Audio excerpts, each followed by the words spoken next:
Olá! Eu sou Mayra, seja muito bem-vinda, muito bem-vindo, muito bem-vinde para a aula número 4 nesse curso de diversidade LGBTQIA+.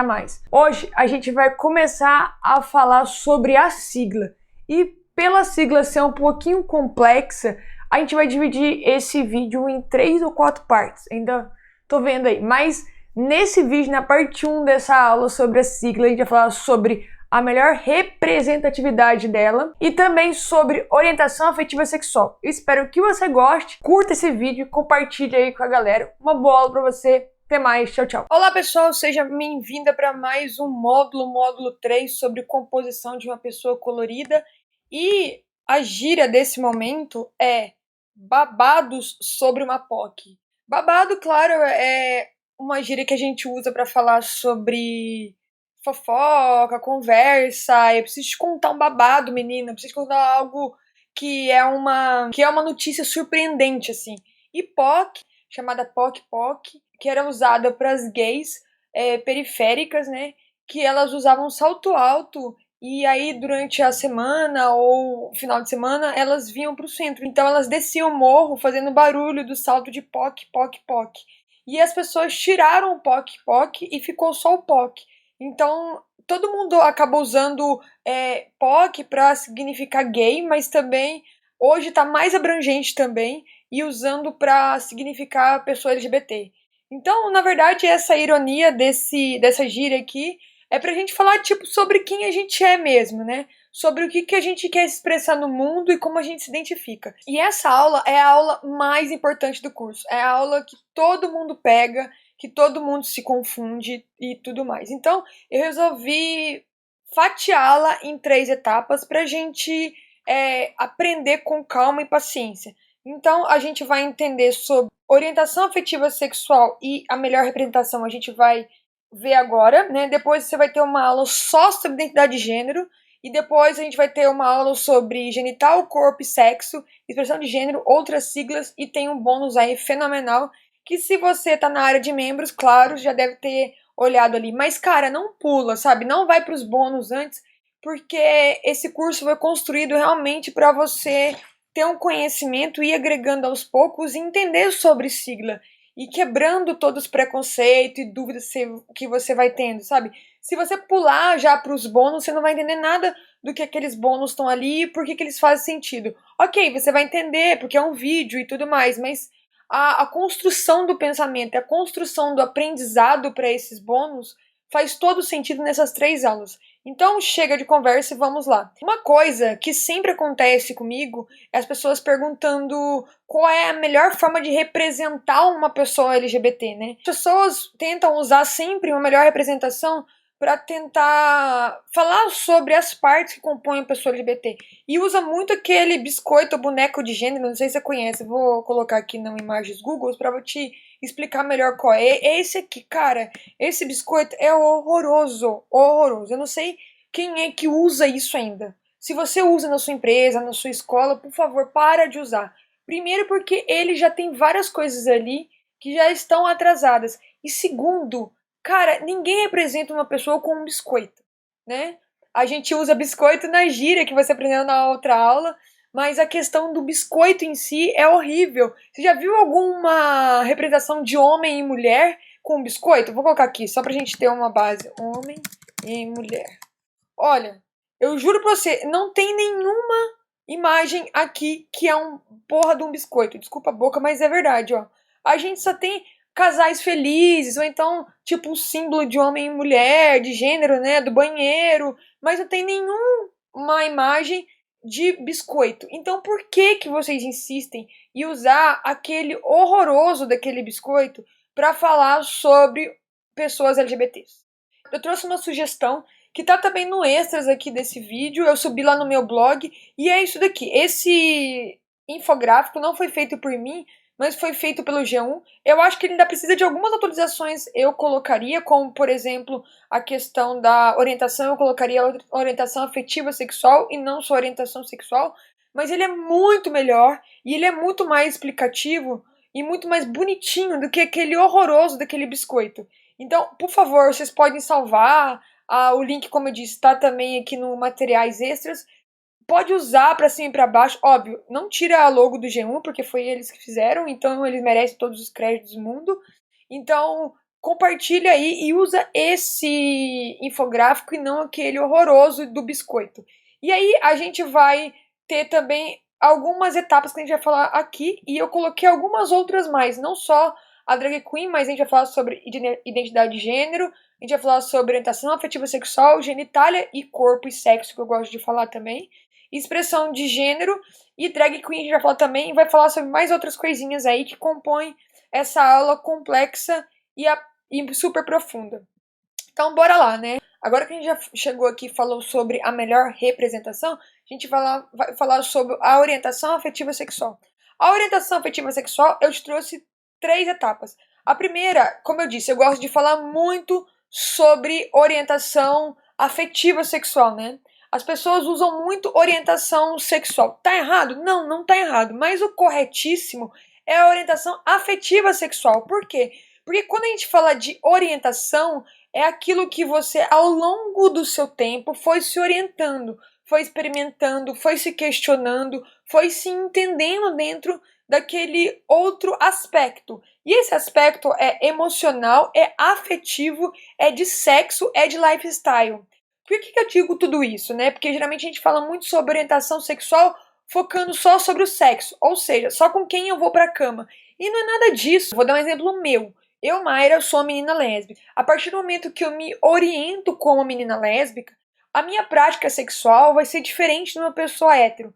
A minha forma de afetividade com uma outra mulher vai ser muito diferente de uma pessoa hétero. O meu emocional vai ser diferente de uma pessoa hétero. E o meu lifestyle, ou seja, o que eu consumo, onde eu saio, as minhas amizades, vão ser diferentes de uma pessoa hétero. E tá tudo bem ser diferente. A questão aqui não é qualificar ou disputar quem é melhor ou quem é pior. A gente tá falando de diversidade. A gente tá falando de outros aspectos que compõem uma pessoa, entendeu? Então, quando eu estou falando sobre orientação sexual, eu tô falando também de outros parâmetros que compõem eu enquanto uma pessoa que está se relacionando com outra. E isso é muito mais do que sexo.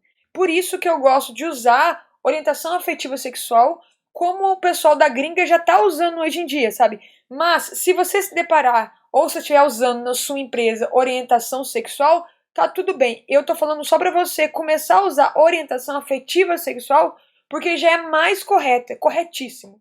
Então, depois disso, a gente tem alguns outros parâmetros, que é o seguinte: na orientação afetiva sexual, a gente tem o final ao, que é para relacionar pessoas, então o que ela fala de si mesmo, e o ad é aquela orientação, o grupo. Então vou dar um exemplo, por exemplo, bissexual, homossexual, heterossexual, assexual, demissexual. E a orientação, ou seja, o grupo é homossexualidade, lesbiandade, bissexualidade, pansexualidade, heterossexualidade, demissexualidade, ou seja, tudo isso é o que a gente está englobando a pessoa, sabe? É um grupo, eu me oriento dentro de uma lesbiandade. Então, assim, é uma prática de orientação afetiva sexual, é uma orientação.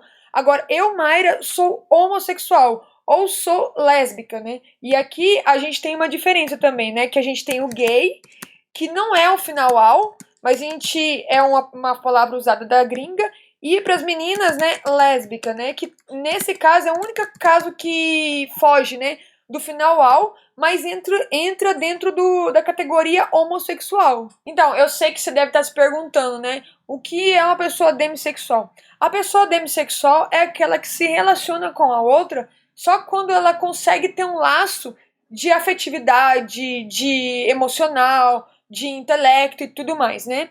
Aí eu também trouxe aqui, bem entre asteriscos, a heterossexualidade, né?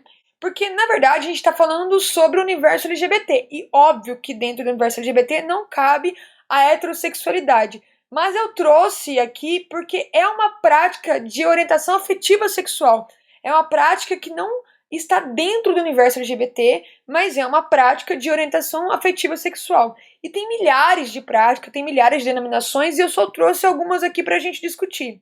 O que eu quero dizer é o seguinte: a heterossexualidade é aquilo que é normal pela sociedade. E a sigla LGBT, a comunidade, os tipos de orientações afetivas sexuais que a gente joga à luz são aquilo que é não normal pela sociedade, aquilo que é obscuro, que é errado, que sofre preconceito. E aí eu sempre falo, é errado a partir de que ponto? Se eu estou feliz dentro de um relacionamento consensual, em que eu e a minha namorada, ou sei lá, ficante, a gente tá super de boa, por que que é errado? Ah, porque a Bíblia não aceita. Ok, mas e se eu não pratico aqueles dogmas que você pratica? Ah, mas é porque não tá na Constituição. Ok, mas e se a Constituição estiver atrasada, do meu ponto de vista? Como é que a gente faz? Tem uma coisa muito interessante que aconteceu em relação a essa coisa de a Constituição não aceita e tudo mais. Em 2013, o casamento LGBT foi aprovado no Brasil. Em 2014, ele também foi aprovado nos Estados Unidos. E quem aprovou lá foi o Barack Obama, né, que fez todo o processo. Só que quando ele aprovou, não sei se otorgou a palavra certa, enfim. Vamos falar que seja. Quando ele otorgou esse acesso, esse direito das pessoas LGBT se casarem lá, ele alterou a Constituição, né? Aqui no Brasil, não. A gente teve uma liminar do Conselho Nacional de Justiça que obriga os cartórios a realizarem o casamento LGBT, né?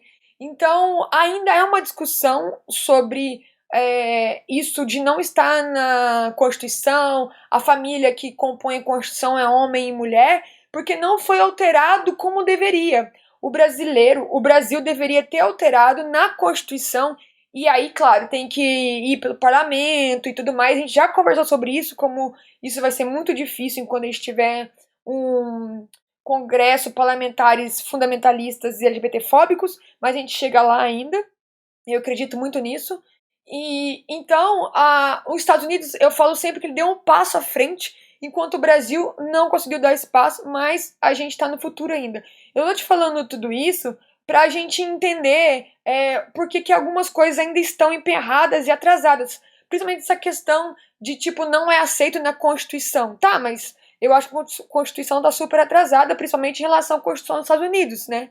E principalmente se a gente tem um governo asno que paga pau pros Estados Unidos, né? Então, assim, até quando que a gente vai ficar nisso, sabe? Nesse discursinho meio hipócrita de que, tipo, não está na Constituição, não está na Bíblia, não está, sei lá, tipo, são tudo, ao meu ver, desculpas idiotas, imbecis, pra gente dar os direitos devidos das pessoas e igualar todo mundo no mesmo parâmetro. Aqui a gente tem que entender o seguinte, não é LGBTs versus héteros. Eu não quero que ninguém vire LGBT, né? Não é assim, a gente já estudou que ninguém vira LGBT do dia pra noite, né? As coisas vão acontecendo na vida das pessoas, as pessoas se identificam em gêneros e têm experiências e orientações ao longo da sua vida, sabe?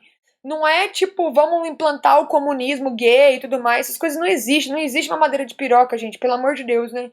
Vamos ser real, vamos... a Terra não é plana, desculpa aí se você acredita nisso, mas não é, né? Então, assim, as coisas são mais palpáveis e são reais mesmo, sabe? A minha orientação afetiva sexual é diferente da sua e tá tudo bem, e eu não quero implantá-la dentro de você, eu quero viver dentro do mesmo espaço social a minha orientação e quero que você viva a sua e que a gente possa se respeitar no mesmo consenso. É isso. Então, mais ou menos eu trouxe aqui uma questão de orientação afetiva sexual. A gente começa a falar sobre esse primeiro pilar que é super complexo, né? E a próxima a gente vai entrar pela questão de identidade de gênero, onde que é toda a confusão e onde a gente vai começar a colocar os pezinhos no universo trans, porque depois a gente tem um capítulo só sobre identidade de gênero, só desmistificando todo o universo das pessoas trans. Então, te vejo até a próxima aula. Tchau, tchau.